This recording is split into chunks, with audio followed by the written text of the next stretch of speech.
تاخیر کرنا یعنی اگر پہلی یا تیسری رکعت کے اخیر میں بیٹھے گا تو دوسری یا چوتھی رکعت کے قیام میں تاخیر ہونے کی وجہ سے سہو سجدہ کرنا لازم اور ضروری ہو جائے گا۔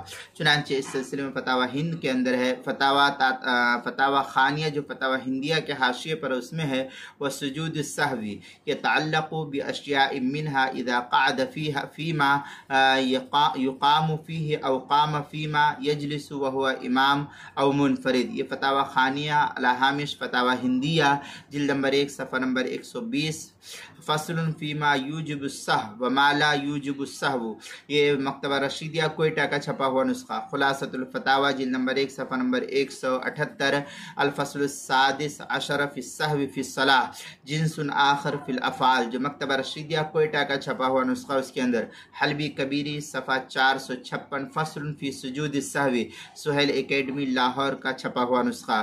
تحتاوی علی مراقی الفلاح صفحہ 376، مصطفیٰ البابی الحلبی مصر کا چھپا ہوا یہ نسخہ ہے۔